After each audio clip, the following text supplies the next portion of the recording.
આજે શનિવાર જ હતો એ જો હું સ્કૂલેથી જઈ અને મને ડૉક્ટરને બતાવવાનું હતું. હું ત્યાંથી આવતો હતો તો આજે શનિવાર હતો એટલે આજે બજરંગબલીના મંદિરે જઈ અને પછી મેં શનિ મહારાજને તેલ ચડાવ્યું અને પછી ચાંદલો કરી પછી બજરંગબલીને તેલ ચડાવ્યું, પ્રસાદી લઈ અને ભગવાનને તેલ ચડાવી હું. હેલો એવરીવન, ગુડ મોર્નિંગ, જય શ્રી કૃષ્ણ. કેમ છો બધા? આજે અમારા ઘરે જન્મેલા નાના બાળકને 16 દિવસ થઈ ગયા છે, એટલે એનું નામ રાખવાનું છે. અને એનું નામ રાખવાનું છે જ ઉપરથી. જ ઉપરથી બોયઝના નામ તો બહુ બધા લાંબા, અને કાં એનો ઇંગ્લિશમાં સ્પેલિંગ અલગ થતો હોય, ગુજરાતીમાં બોલાતું અલગ હોય, એવું બધું જોયું. પહેલાં તો જો કે બ્રાહ્મણ હતા એને ઘરે જોવડાવવા જતા, રાશિ જોઈ અને પછી એ લોકો જે નામ આપતા એના ઉપરથી સિલેક્ટ કરતા. હવે તો એવું કશું છે નહીં. હવે અમારે ફૈબા નામ રાખે છે, એટલે થોડુંક ફૈબાનું ને થોડુંક ઘરનાનું ને બધાનું મળી અને એનું ફાઇનલી નામ રાખ્યું છે જેનિલ, JENIL, જેનિલ બામરોટિયા. અને છે ને અમે નામમાં એટલા બધા કન્ફ્યુઝ હતા કે અમારી સરનેમ એટલી મોટી છે અને જો પાછળ નામ એ મોટું હોય તો કેવડું નામ બને. જ્યારે બાળક મોટું થાય ત્યારે કહે કે આટલું મોટું નામ કોણે રાખ્યું છે એમ.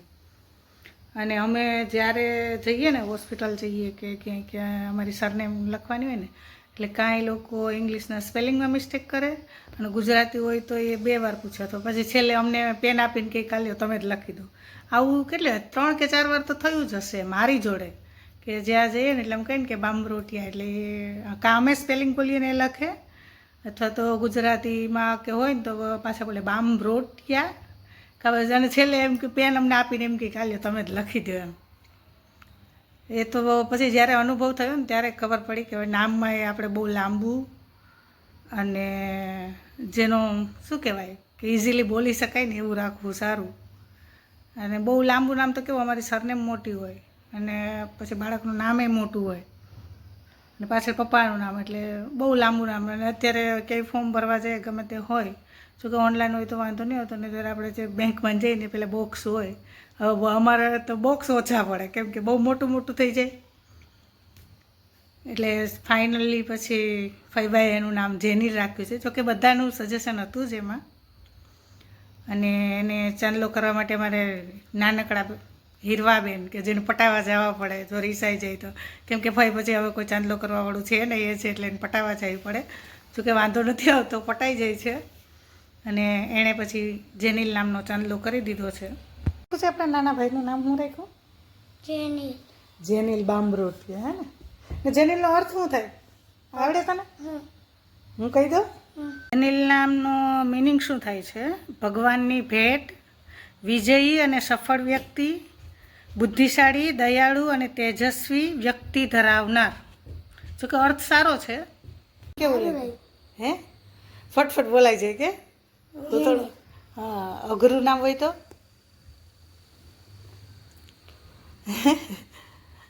ન બોલાય?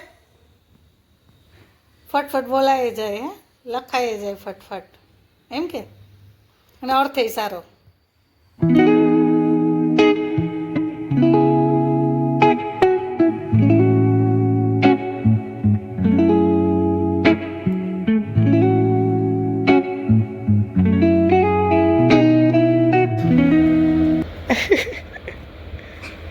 થવાતું ઊભું નથી થવાતું?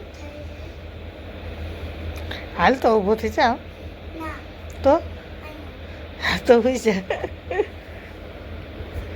જો રમકડાની વચ્ચે ઊભું એમ તો હોઈ જા, વાંધો નહીં. આ કેમ આમ ગોઠવી જગ્યા રાખીને? જગ્યા રાખીને કેમ ગોઠવી? આ બધા તો છે તો આમ કરી નીકળી જાય પણ હા આ બધા તો આમ કરશે. હા હું આમ કરું તો આ હલી ગયું. હા એટલે પછી ક્યાંથી જવાનું? ક્યાંથી જવાનું? પછી આ છે ને હા. બહાર જવું. હા તો કઈ રીતે જવાનું? પછી આમ કરી પછી આપણે આમ કરી જવાનું. હા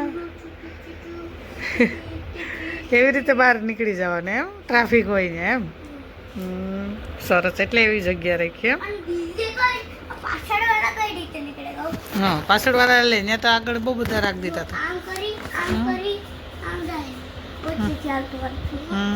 પછી છે ને નો જગ્યા નથી ને નહીં આમ સડી જાય સડીને આમ કરી ઓકે ફાધર ડે નું ગિફ્ટ મળ્યું.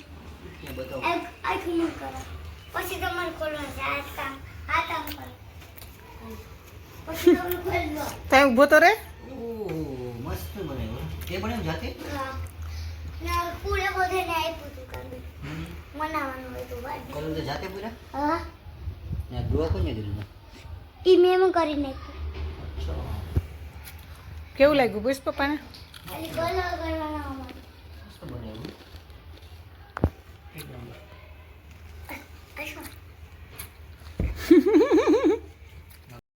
આજે અમારા ઘરે રસપુરી અને ભજીયા બન્યા છે. મારા ફેવરેટ ભજીયા રસપુરી.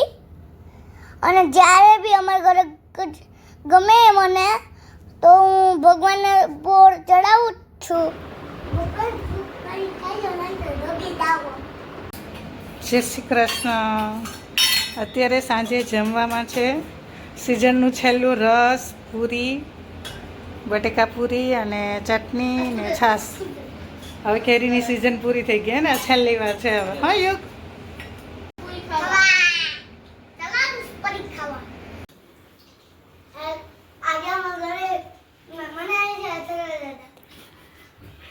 તું એના ઘરે મહેમાન થાય ને એ તારા ઘરે મહેમાન થાય હે